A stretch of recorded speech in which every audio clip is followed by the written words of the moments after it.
Olá, meus amigos, olá, minhas amigas do Legislação Integrada. Aqui quem fala é o professor Bruno Valente e a nossa conversa de hoje é sobre o informativo de número 740 do STJ. Mais um informativo do STJ repleto de decisões muito importantes. Então, antes de mais nada, fica aquele convite para você que ainda não está inscrito no canal, seja no Spotify, Deezer, Apple Podcasts, Google Podcasts ou no YouTube, e também aquele convite para você ativar o sininho, porque ativando o sininho você fica sabendo de todas as notificações. E por último, aquele convite de sempre, para você que ainda não nos segue no Instagram, @legislação_integrada, onde também postamos notícias diariamente. Então fica esse convite e vamos começar.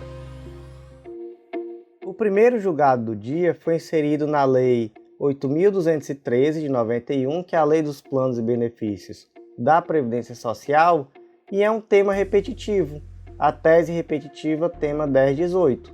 O segurado tem direito de opção pelo benefício mais vantajoso concedido administrativamente no curso de ação judicial em que se reconheceu benefício menos vantajoso.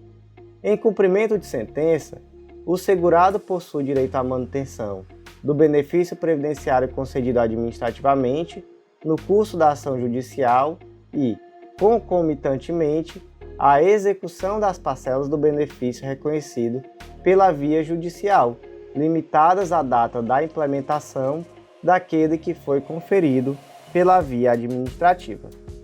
Meus amigos, aqui é uma situação muito interessante. Vamos criar aqui um caso concreto para a gente conseguir entender essa situação.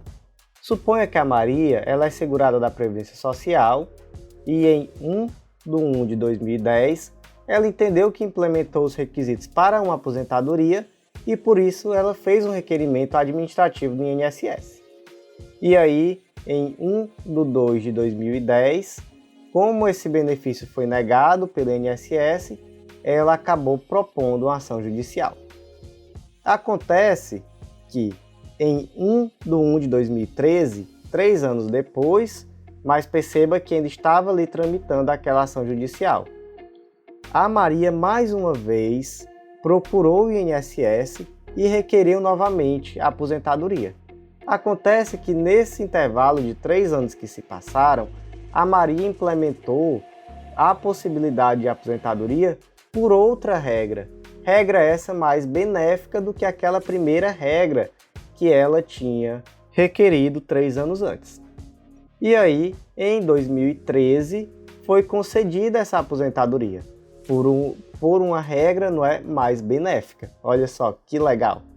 Acontece que a ação permaneceu tramitando e em 1/1/2015 foi reconhecido que Maria, de fato, lá em 1/1/2010, tinha implementado os requisitos para aquela primeira aposentadoria, menos benéfica. Portanto, olha só, em 2010, Maria procurou o INSS, pedindo a implementação de uma aposentadoria, foi negado, ela propôs uma ação. 3 anos depois, em 2013, ela procurou novamente o INSS, mas agora requerendo uma aposentadoria por uma regra mais benéfica que ela implementou posteriormente, nesses 3 anos a mais que ela ficou trabalhando. E aí, dessa vez foi concedido, e mais posteriormente ainda, 2 anos depois dessa concessão da segunda aposentadoria, lá em 2015, foi transitada em julgada a ação que reconheceu que Maria de fato teria direito de se aposentar desde 2010 por essa regra menos benéfica. E aí, gente, como é que fica a situação? E aí, a situação aqui fica assim. Maria tem direito de manter essa aposentadoria mais benéfica, concedida lá em 2013, e além disso, Maria ainda tem direito de receber o retroativo entre 2010 e 31/12/2012, relativo à aposentadoria menos benéfica, mas que ela tinha implementado primeiro. Naturalmente, que esse valor ela vai receber com base naquela regra menos favorável, que foi a regra que ela implementou em 2010. Então veja só que situação interessante. Qual é a celeuma aqui?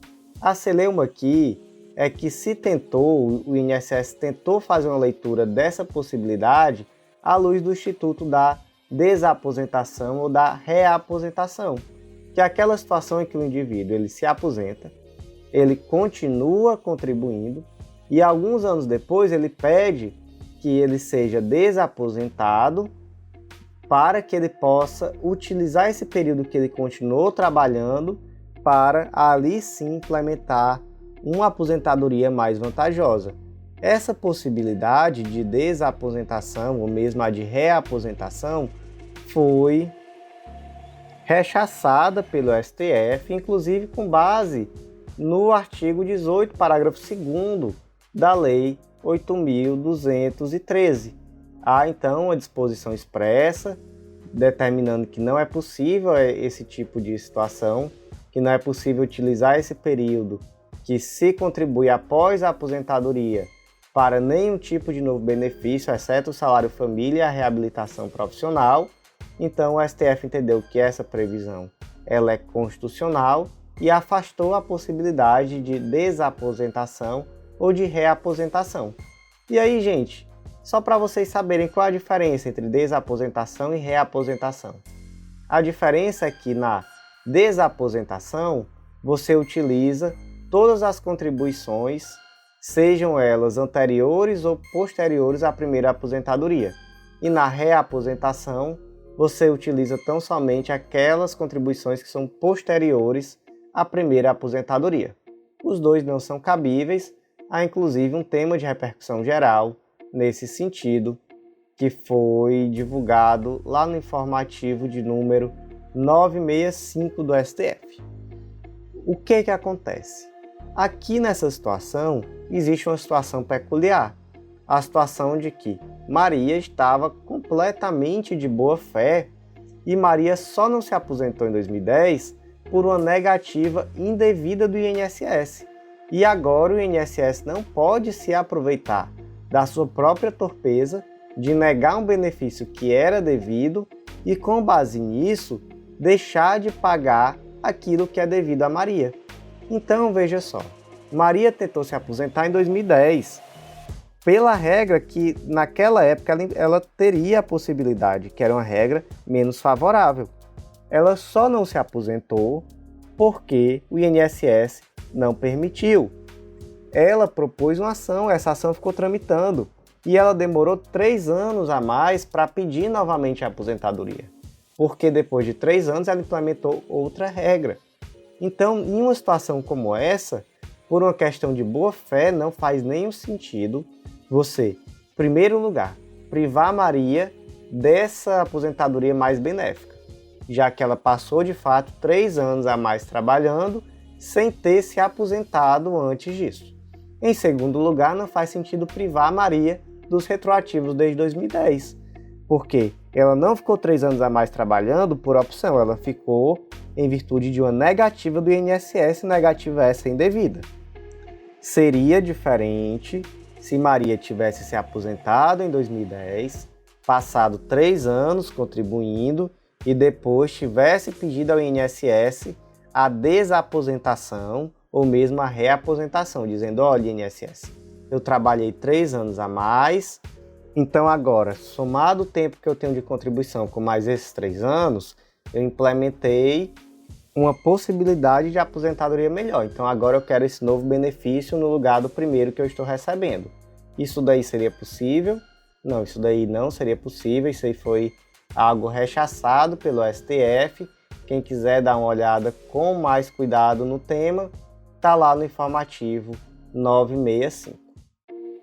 Próximo julgado do dia inserido no Código Tributário Nacional e a tese repetitiva tema 1012. O destaque ficou da seguinte forma: o bloqueio de ativos financeiros do executado via sistema Bacen-Jude, em caso de concessão de parcelamento fiscal, seguirá a seguinte orientação: 1. Será levantado o bloqueio se a concessão é anterior à constrição. E 2. Fica mantido o bloqueio se a concessão ocorre em momento posterior à constrição, ressalvado, nessa hipótese, a possibilidade excepcional de substituição da penhora online por fiança bancária ou seguro-garantia, diante das peculiaridades do caso concreto, mediante comprovação irrefutável, a cargo do executado, da necessidade de aplicar o princípio da menor onerosidade. Meus amigos, o artigo 151, inciso 6º do Código Tributário Nacional, diz que suspendem a exigibilidade do crédito tributário. Inciso 6, o parcelamento. Portanto, se o indivíduo possui um crédito tributário, ou melhor, um débito tributário, e ele consegue um parcelamento desse débito, a cobrança fica suspensa, por um motivo simples, ele terá a possibilidade de pagar essa dívida de uma forma parcelada, e enquanto esse parcelamento estiver vigente, não faz sentido que ele seja executado pelo valor total da dívida. Acontece que aqui você pode pensar em duas situações. Situação 1. Imagina que Imagine que nas duas situações existe um bloqueio via Bacen-Jude do valor. Acontece que esse valor ele foi alvo de um parcelamento fiscal. E aí nós podemos ter duas situações. Suponha que primeiro foi conseguido esse parcelamento fiscal. E aí só depois, isso daí não foi informado a tempo no processo, né? E aí só depois houve esse bloqueio via Bacen-Jude. É possível liberar o bloqueio? Aí a resposta nesse caso é afirmativa, é possível. Até por uma questão de boa-fé, não é? Se já existia um parcelamento, esse bloqueio é indevido, ele não deveria ter acontecido. Então, se ele aconteceu, nada mais justo do que se levantar esse bloqueio. Agora, imagine que foi feito o bloqueio via Bacen-Jude e só posteriormente se conseguir um parcelamento fiscal junto ao fisco. E aí, nesse caso, é possível pedir o levantamento dessa constrição, mesmo que o parcelamento seja posterior a ela? E a resposta é não. E, gente, aqui basta você pensar o quanto seria fácil fraudar uma execução fiscal, caso isso fosse possível. Veio aqui um bloqueio de ativos via Bacen-Jude. Eu vou até o fisco e peço um parcelamento, eu consigo o parcelamento e aí já de cara se levanta o bloqueio e eu não pago nenhuma parcela. Pronto. Eu já consegui levantar o bloqueio, tirei todo o dinheiro da conta, tirei tudo que eu tenho e o fisco fica a ver navio sem conseguir cobrar aquele valor. É claro que isso não seria possível. Agora, excepcionalmente, veja bem, excepcionalmente, caso haja, por exemplo, a substituição dessa penhora online por fiança bancária, por seguro-garantia, ou mesmo diante de peculiaridades do caso concreto, se demonstre aqui, até se coloca o termo comprovação irrefutável a cargo do executado, de que seria necessária essa retirada do bloqueio por uma questão de menor onerosidade de execução. Então, assim, nesses casos excepcionais, até é possível, mas nem de longe se pode imaginar que existe uma automaticidade. Eu fiz aqui o parcelamento fiscal, levanta aí a penhora online. Não. Para levantar a penhora online, via de regra, você vai ter que quitar a dívida. E aí aqui ainda se trouxe algumas exceções, né? Se você substitui essa garantia por uma fiança bancária, um seguro garantia, seriam aí outras possibilidades. Próximo julgado do dia, também uma tese repetitiva, tema 1091, inserido na Lei 8.009 de 90, que é a lei que trata sobre impenhorabilidade do bem de família.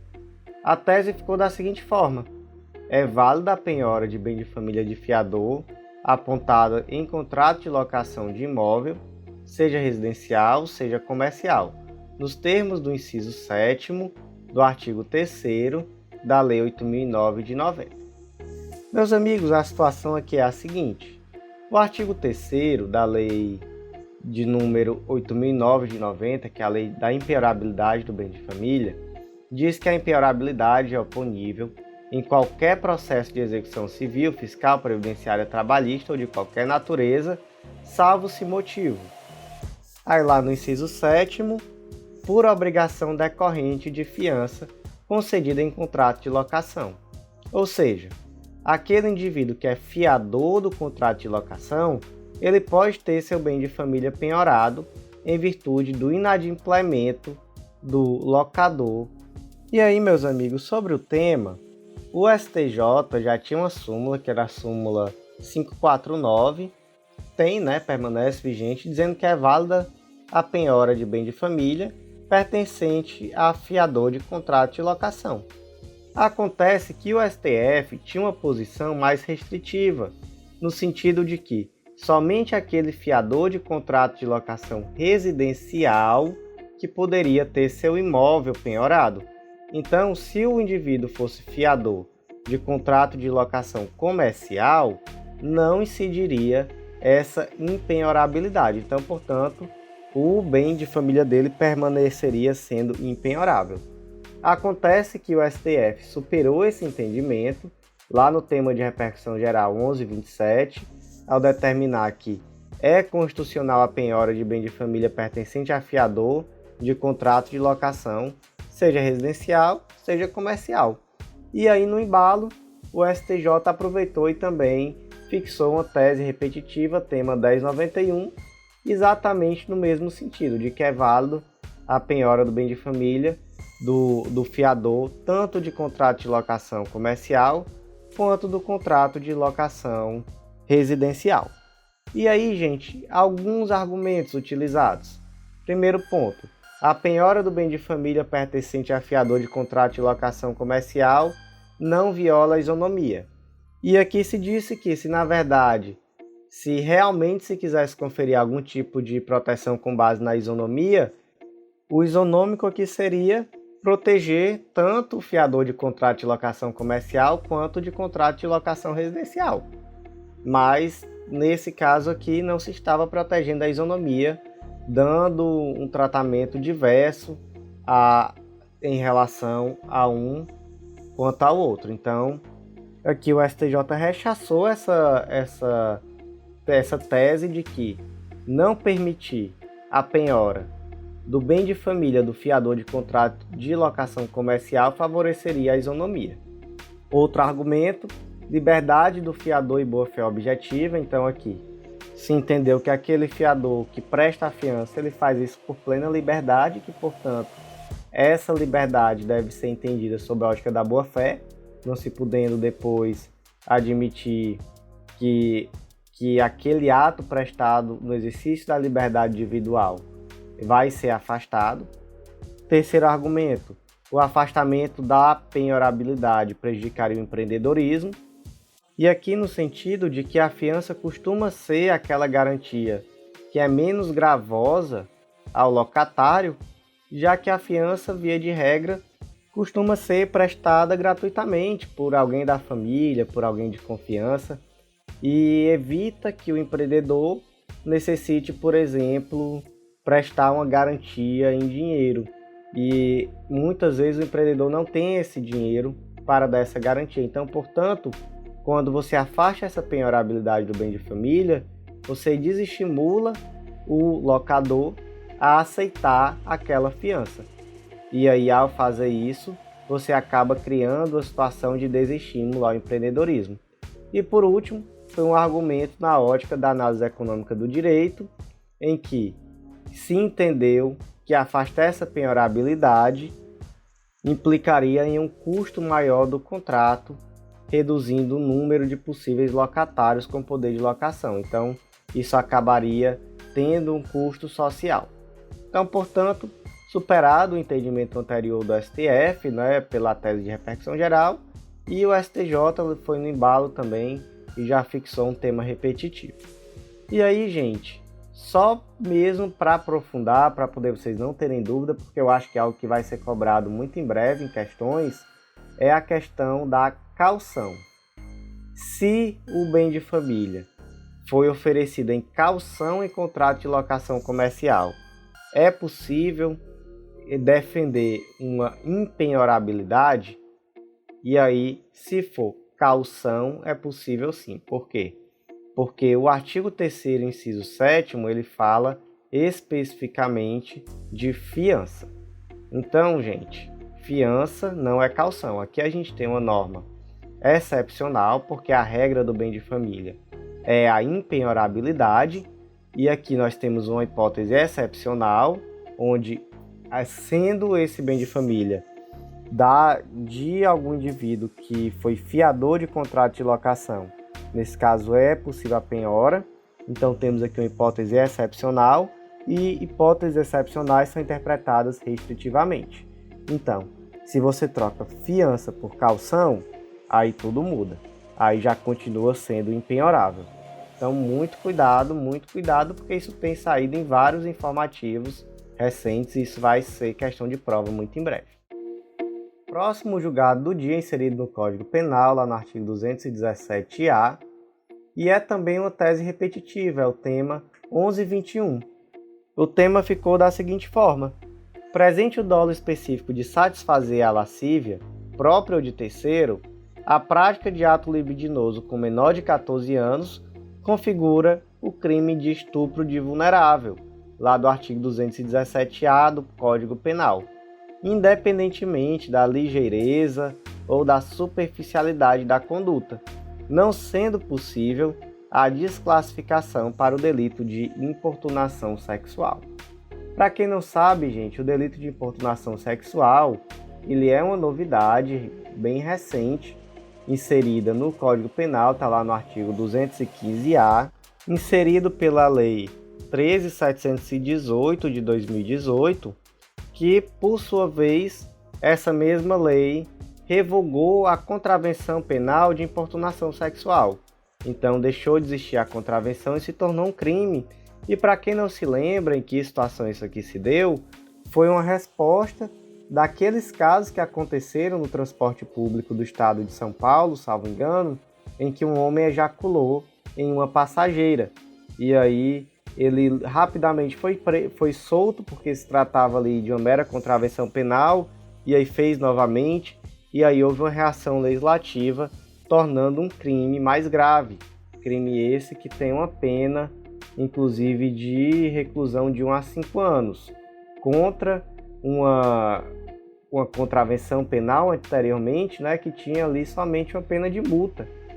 E aí, naturalmente, mesmo assim, é uma pena muito menor do que uma pena de estupro de vulnerável, que tem ali reclusão de 8 a 15 anos. É um crime gravíssimo, é um crime bárbaro, né? O estupro de vulnerável é dos piores crimes que a gente tem no ordenamento jurídico. E aí se cria um debate do que poderia ser considerado um estupro de vulnerável. Seria tão somente a conjunção carnal? Seria algum ato preparatório? E aí, gente, a jurisprudência ela é muito rígida na aplicação desse artigo 217-A. Então, por exemplo, você beijar um menor de 14 anos pode ser considerado um estupro de vulnerável.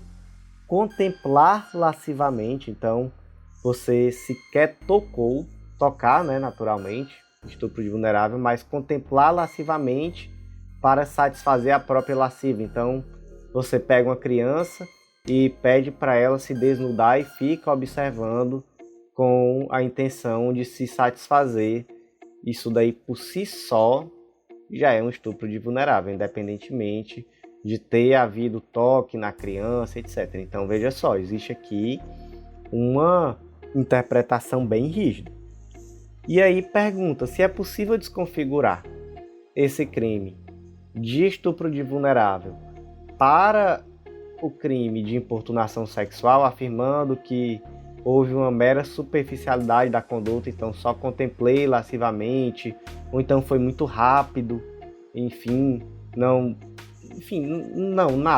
nada disso é suficiente para desclassificar a conduta de um crime para o outro. Por quê?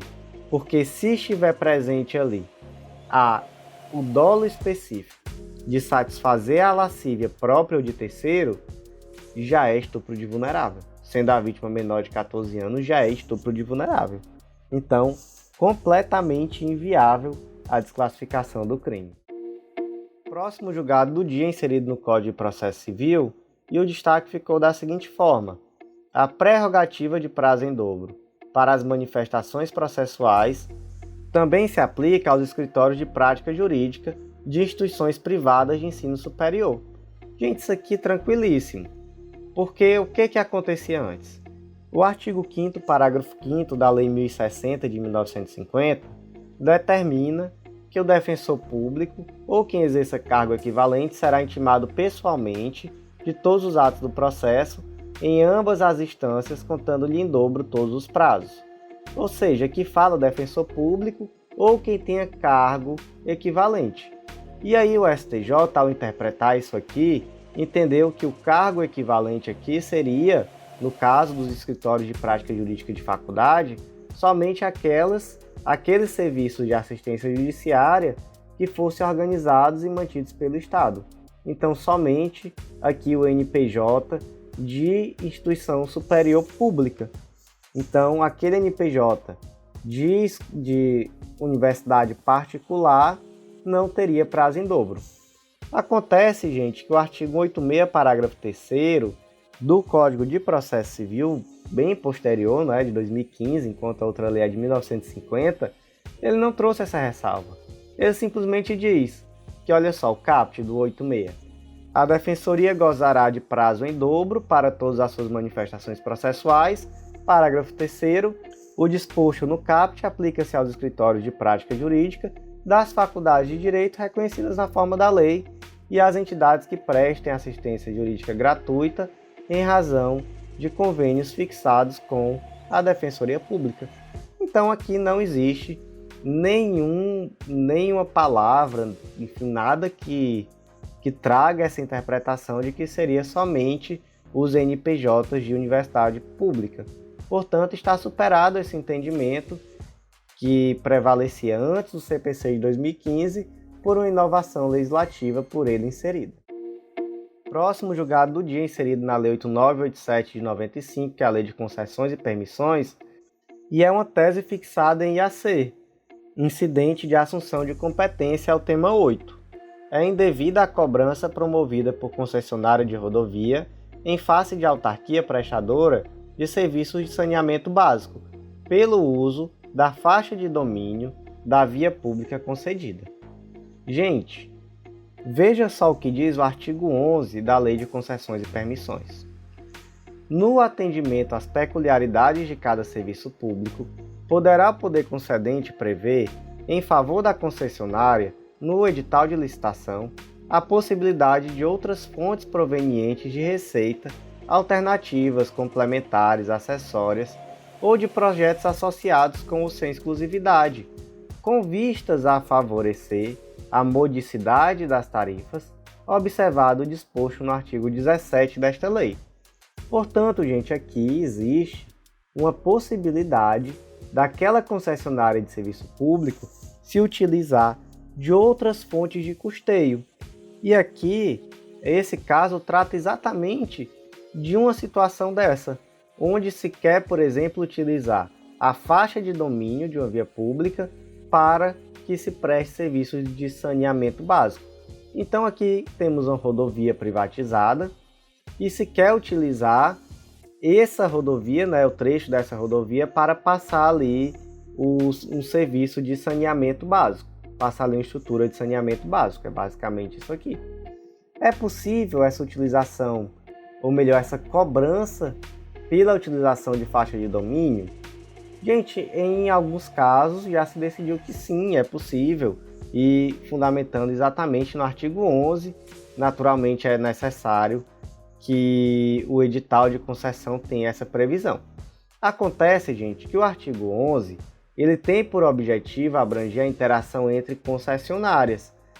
Então, por exemplo, suponha que a Oi ou então a TIM querem passar um cabeamento de fibra ótica pela concessionária. Pode cobrar? Se tiver previsto no edital de licitação que pode cobrar, pode, tranquilo. Utilização da faixa de domínio por uma empresa de telefonia. Por outro lado, esse artigo 11 não embasa a possibilidade de cobrança de valores quando há um regime de exploração direta ou indireta pelo Estado. Então, aqui nesse caso, quando se fala de uma situação de serviço de esgoto, né, um serviço de saneamento básico, ou melhor, que é uma exploração realizada aqui direta ou indiretamente pelo Estado, a depender, nesse caso o artigo 11 não se aplica. Então não é possível essa cobrança da faixa de domínio. E aqui, gente, um trechinho importante do julgado, que é o que diz que, olha, o bem de uso comum do povo ele não se desnatura, ele permanece afetado à destinação pública. Portanto, não é legítimo exigir remuneração para sua utilização, quando essa remuneração é voltada, na verdade, a viabilizar a execução de um serviço público de saneamento básico, que é feito por uma entidade estatal que está fora do regime concorrencial. Então, portanto, inviável a cobrança de faixa de domínio para a implementação de serviço de saneamento básico. Próximo julgado do dia também foi uma tese fixada em incidente de assunção de competência, tema 9, e foi inserida no Código Brasileiro de Trânsito. O tema, a tese fixada, ou melhor, tema 9, ficou da seguinte forma: a apresentação de resultado negativo em exame toxicológico de larga janela de detecção é obrigatória para a habilitação e a renovação de CNH de motorista autônomo de transporte coletivo escolar, nos termos do artigo 148-A do Código de Trânsito Brasileiro. O que diz o artigo 148-A do Código Brasileiro de Trânsito? Os condutores de categoria C, D e E deverão comprovar resultado negativo em exame toxicológico para obtenção e renovação da CNH. E aí, gente, o indivíduo que ele trabalha com transporte escolar autônomo, ele precisa ter habilitação em categoria D. Categoria D é aquela para veículos com mais de 8 passageiros. Então, se ele precisa de habilitação para a categoria D, então não há nenhum motivo para deixar de aplicar o artigo 148-A a esse indivíduo. Portanto, é necessário o exame toxicológico de larga janela de detecção. Gente, o próximo julgado do dia foi inserido na Lei 9656 de 98, que é a Lei dos Planos de Saúde, e essa daqui é de longe a decisão mais importante desse informativo. É uma decisão que teve muita repercussão, inclusive na mídia, e é uma decisão que tem um impacto muito grande sobre a vida da população como um todo daqui para frente. E é uma decisão péssima para o consumidor, né? Diga-se de passagem. Como o destaque é muito grande, eu já vou passar direto para a explicação, são 4 destaques, e aí conforme eu for explicando, eu vou lendo os trechos do destaque. Primeiro ponto, destaque 1. O rol de procedimentos e eventos em saúde suplementar é, em regra, taxativo. Gente, o artigo 10º, parágrafo 4º da Lei 9656 de 98, que é a Lei dos Planos de Saúde, determina que a amplitude das coberturas no âmbito da saúde suplementar, inclusive de transplantes e de procedimentos de alta complexidade, será estabelecida em norma editada pela ANS, Agência Nacional de Saúde. Destaque-se que essa redação ela foi dada pela Lei 14.307 de 2022, então é uma redação bem recente na Lei dos Planos de Saúde. E aí, meus amigos, esse referido rol, ele já existia naturalmente, mesmo antes da Lei 14.307 de 2022, e ele traz ali aqueles procedimentos, padrões, que devem ser ofertados no mínimo pelo plano de saúde. Então traz ali as coberturas e procedimentos. Acontece que até então o entendimento da STJ era no sentido de que o plano de saúde ele até poderia determinar quais enfermidades ele cobriria, mas ele não poderia determinar qual seria o tratamento dado a essas enfermidades, porque essa questão do tratamento é uma questão do médico, é o médico quem deve determinar qual é o tratamento devido àquele indivíduo no caso concreto. Então, por exemplo, o indivíduo tem câncer. Não seria possível o plano de saúde determinar, olha, para tratamento de câncer, será possível, do câncer X, né, vai ser possível os tratamentos A, B e C. Não, ele pode dizer, determinado tipo de doença nós não cobrimos. E aí, ok. Desse determinado tipo de doença não teria cobertura. Mas se a doença tem cobertura, o tratamento é aquele que é necessário. Esse era o entendimento até então. E que, portanto, esse rol de procedimentos ele tinha uma natureza exemplificativa. Mas não se poderia negar um tratamento àquele indivíduo que estaria ali precisando, com o argumento de que esse tratamento específico não estava no rol. Acontece que com essa decisão, esse entendimento muda, se passa a admitir que, em regra, esse rol de procedimentos ele possui natureza taxativa, e um dos grandes argumentos utilizados foi exatamente a opção do legislador, especialmente com a Lei 14.307, que, por exemplo, como eu demonstrei aqui, o artigo 10, parágrafo 4º, diz que a amplitude das coberturas no âmbito da saúde suplementar ela vai ser estabelecida por norma editada pela ANS. Então, pelo entendimento dos ministros, essa inovação legislativa teve o objetivo de deixar muito claro que esse rol seria vinculativo. E aí, inclusive, veio a argumentação no sentido de que, olha, dizer que esse rol é meramente exemplificativo representaria, na verdade, negar a própria existência de um rol mínimo. Se é exemplificativo, não se pode falar em um rol mínimo. E aí, naturalmente, se trouxe toda uma argumentação no sentido da necessidade de equilíbrio financeiro e atuarial, no sentido de que uma interpretação em sentido contrário levaria a uma elevação de preços, o que ao final seria prejudicial ao consumidor, etc. Todo aquele papinho que a gente já conhece, que enfim, cada um vai determinar de acordo com a sua cabeça se acredita ou não. Eu, sinceramente, não sou muito de acreditar. Ponto 2. A operadora de plano de saúde não é obrigada a arcar com tratamento não constante no rol da ANS, se existe, para a cura do paciente, outro tratamento eficaz, efetivo e seguro já incorporado ao rol.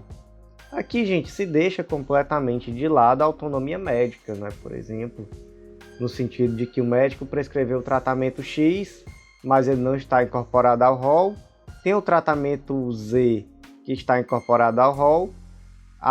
O plano de saúde ele não vai ser obrigado a fornecer aquele tratamento X, mas somente o tratamento Z. Então se deixa aí de lado completamente a autonomia médica de determinar qual é o melhor tratamento naquele caso concreto, já que se cria, via de regra, uma impossibilidade financeira do indivíduo de arcar com aquele tratamento. 3. É possível a contratação de cobertura ampliada ou a negociação de aditivo contratual para a cobertura de procedimento extra-rol. Então, teoricamente, aqui seria possível o jurisdicionado e a empresa fazerem um aditivo contratual, uma negociação para a cobertura daquele procedimento extra-rol. 4. Não havendo substituto terapêutico ou esgotados os procedimentos do rol da ANS, pode haver, a título excepcional, a cobertura do tratamento indicado pelo médico ou odontólogo assistente, desde que não tenha sido indeferido expressamente pela ANS a incorporação do procedimento ao rol da saúde suplementar. 2. Haja comprovação da eficácia do tratamento à luz da medicina baseada em evidências. 3. Haja recomendações de órgãos técnicos de renome nacional, como Conitec, Inatijus e estrangeiros. E 4. Seja realizado, quando possível, o diálogo interinstitucional do magistrado com entes ou pessoas com expertise técnica na área de saúde, incluída a Comissão de Atualização do Rol de Procedimentos e Eventos em Saúde Suplementar, sem deslocamento do julgamento do feito para a Justiça Federal ante a ilegitimidade passiva ad causam da ANS. Então veja só, é possível ainda algum procedimento que não esteja previsto no rol da ANS? Mas veja só como é difícil de acordo com esses parâmetros aqui indicados. Então, é primeiro necessário que tenha havido esgotamento dos procedimentos no rol da ANS. E, gente, eu não sou médico, né? Naturalmente, eu não tenho um grande conhecimento sobre a área, mas isso aqui, só de olhar, já causa uma certa preocupação, no sentido em que pode levar a uma necessidade de perda de grande tempo por indivíduos que estão, às vezes, em situação em que o tempo não pode ser perdido. Então, o médico, desde o começo, percebe que aqueles tratamentos não seriam indicados para o caso concreto, mas, na prática, eles acabam tendo que ser utilizados porque, para a utilização de outro tratamento não previsto no rol, será necessário passar antes por essas etapas. Gente, isso aqui é preocupante demais, eu não preciso nem explicar o quanto isso aqui é preocupante. Mas, além disso, existem requisitos adicionais. Então, fora isso, esse tratamento não pode ter sido expressamente negado, a incorporação dele ao rol da ANS. 2.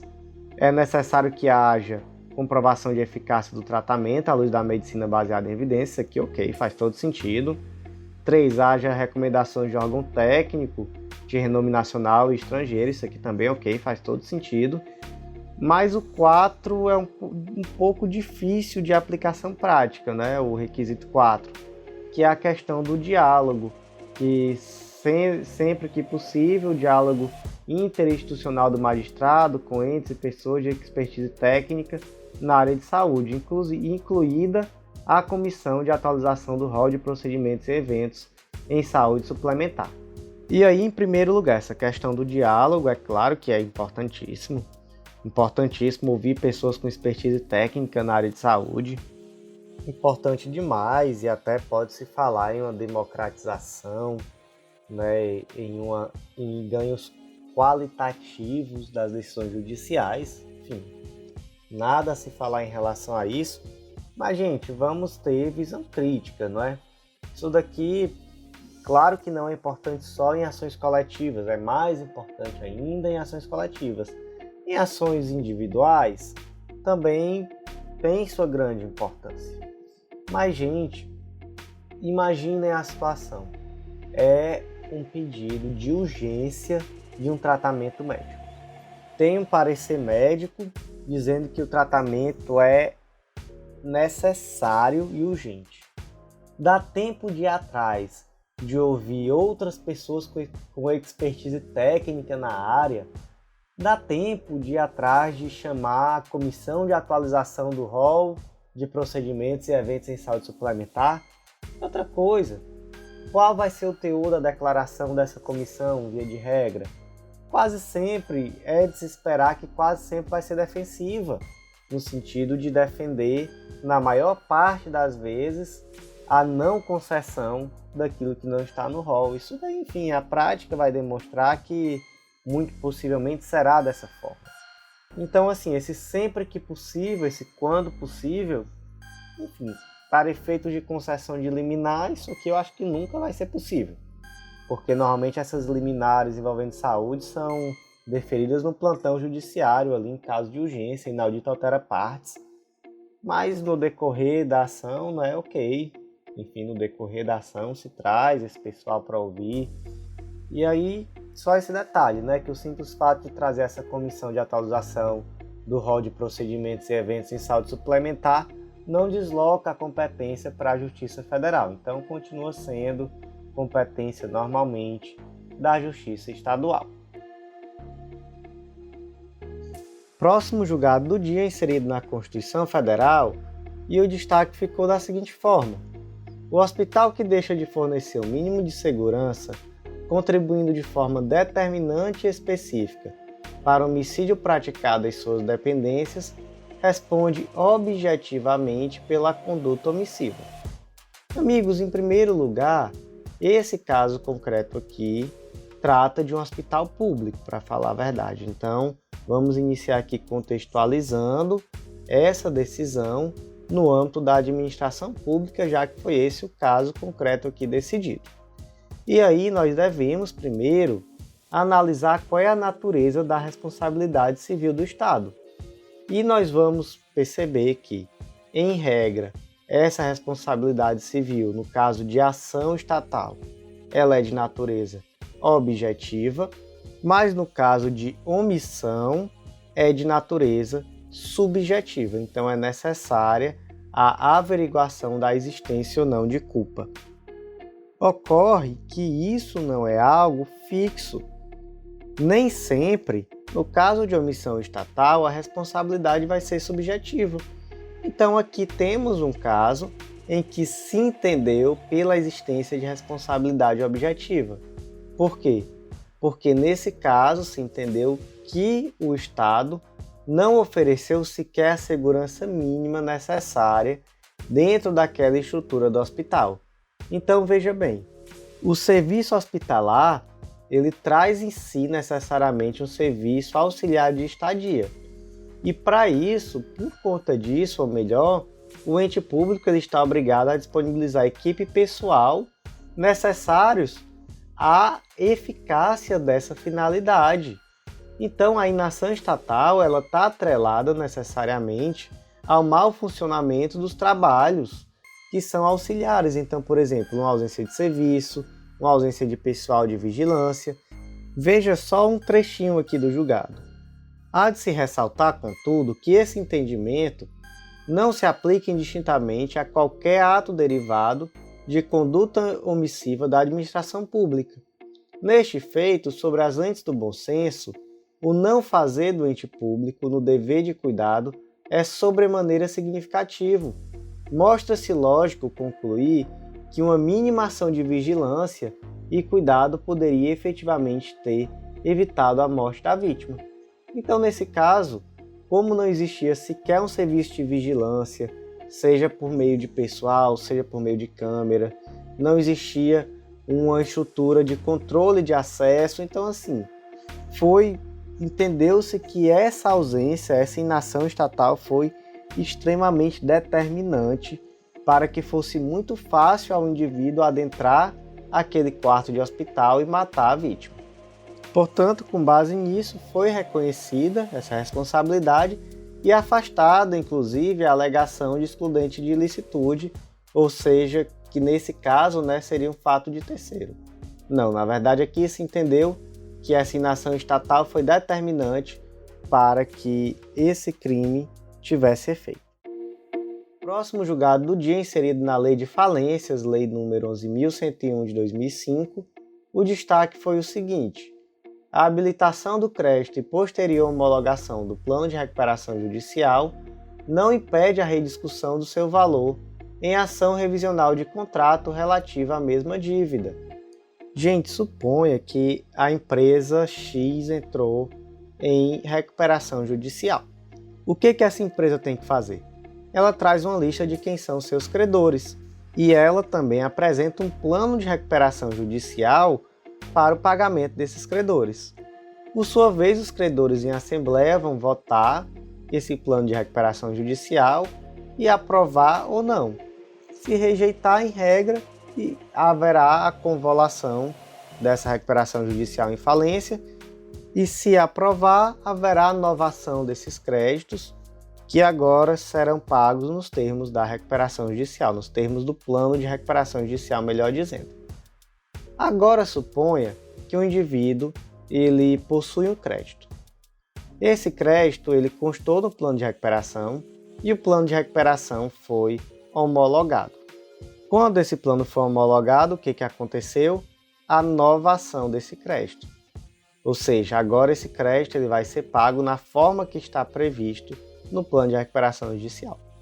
Vamos supor, entretanto, que existe uma divergência em relação a um determinado crédito entre a empresa A, que está em recuperação judicial, e a empresa B.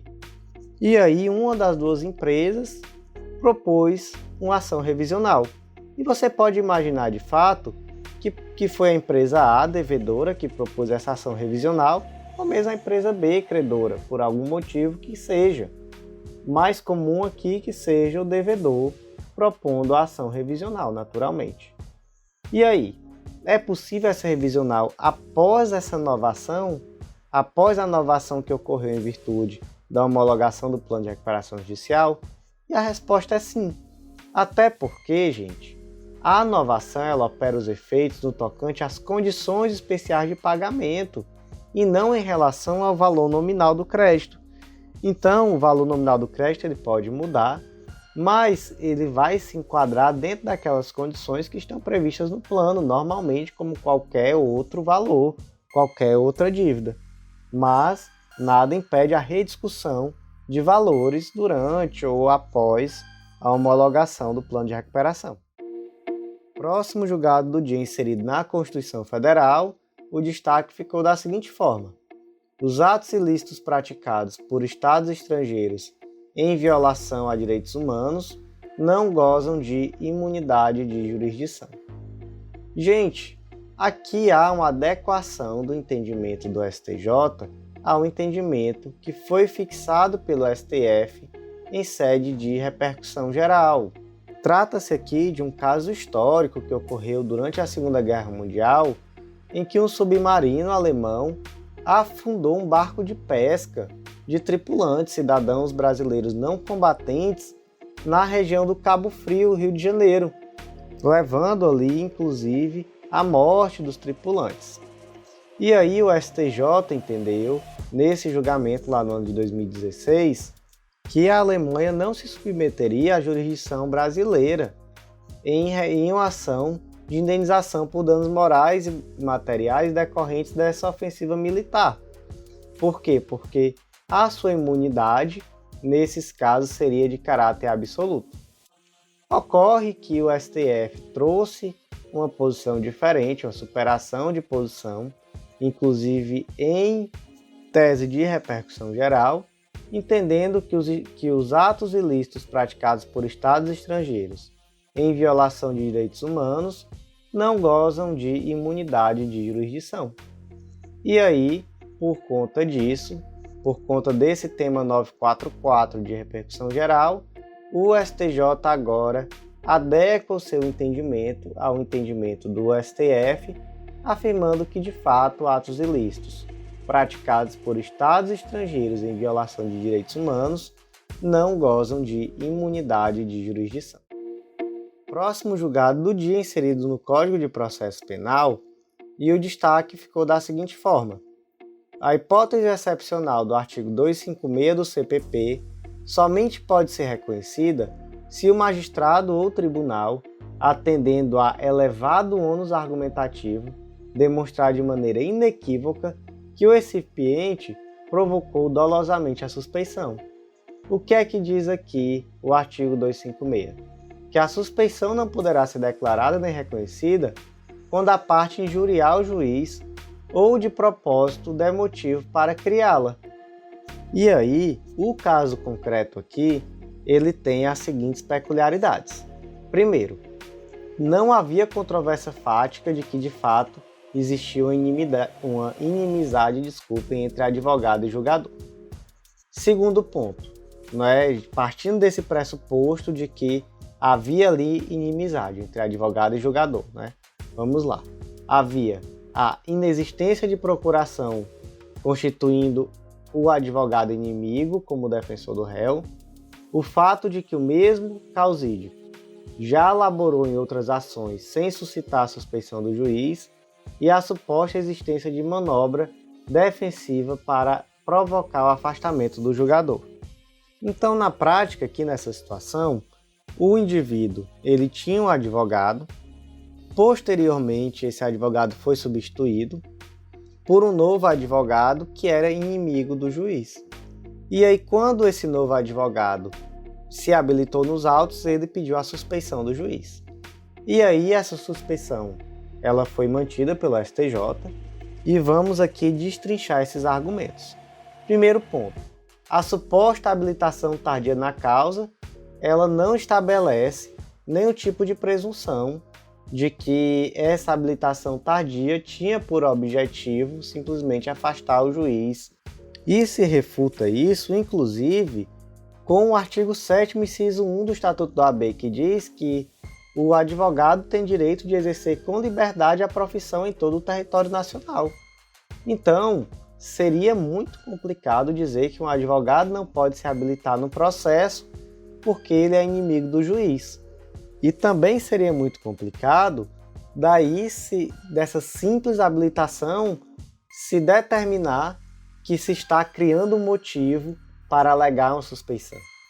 Então, realmente isso prejudicaria de fato a atuação do advogado. Isso seria uma barreira à atividade da advocacia, o que de fato não faria sentido. Segundo ponto, quando a suspeição do juiz, é ele que deve ser removido e não o advogado. Portanto, não faria sentido negar ao advogado se habilitar nos autos, já que quem é removido quando é suspeito é o juiz e não o advogado. E por último, o fato de o advogado não ter suscitado a suspeição no magistrado em outros processos também não é fundamento bastante para afastar a suspeição. Isso porque, está claro, não existe divergência fática sobre a existência de inimizade. Então, se ele deveria ou não ter arguído isso em outros processos, são questões de outros processos. Inclusive, o ministro relator, que era o ministro Ribeiro Dantas, ele diz, olha, se de fato o advogado deixou de arguir essa suspeição em outros processos, e essa falha vier a trazer algum prejuízo aos clientes, ele está, inclusive, se colocando em risco de sofrer algum tipo de ação de responsabilidade civil ou disciplinar por uma deficiência no trabalho que prestou em outros processos. Mas isso é uma questão relativa a outros processos. Eu não tenho como deixar de aplicar a suspeição aqui em uma situação onde existe um consenso fático acerca da existência de inimizade entre advogado e juiz, com base em uma argumentação de que em outros processos isso não foi requerido. Por quê? Porque o pressuposto objetivo aqui está presente. Qual é a inimizade? Próximo julgado inserido na Lei 8176 de 91, Lei dos Crimes contra a Ordem Econômica, e o destaque ficou da seguinte forma. É a hipótese de crime permanente a conduta tipificada no artigo 2º da Lei 8176 de 91, na modalidade de usurpação por exploração de matérias-primas pertencentes à União, enquanto verificada a prática de múltiplas condutas visando a extração do bem mineral, sem evidência de que o agente ativo intencionalmente cessou a atividade extrativa. Que crime é esse, meus amigos? O crime do artigo 2º da Lei 8176, que trata de crimes contra a ordem econômica, ele determina que constitui crime contra o patrimônio na modalidade de usurpação, produzir bens ou explorar matéria-prima pertencente à União, sem autorização legal ou em desacordo com as obrigações impostas pelo título autorizativo. Gente, aqui o melhor exemplo desse crime no Brasil é o garimpo ilegal, não é? Que é exatamente a situação de você explorar matéria-prima pertencente à União sem autorização legal. E aí o debate aqui era se esse crime ele é de natureza permanente, ou seja, se a sua consumação ela se protrai no tempo, ou se é um crime instantâneo, ou seja, quando há reiteração de condutas, se falaria, por exemplo, em um concurso formal de crimes. E aí o STJ entendeu que se trata, na verdade, de um crime permanente, porque a exploração desses bens, não é aqui, lembrando que nós estamos falando na modalidade de usurpação ou exploração de matéria-prima pertencente à União, necessariamente se dá ao longo do tempo, é uma ação contínua. Então, aquele indivíduo no garimpo ilegal, ele passa por todo um processo produtivo de extração, posteriormente de transporte, beneficiamento e retomada dessa atividade extrativa, inclusive por meio de maquinário. Então, essa é uma ação contínua. Então, veja só aqui nos termos do que foi decidido.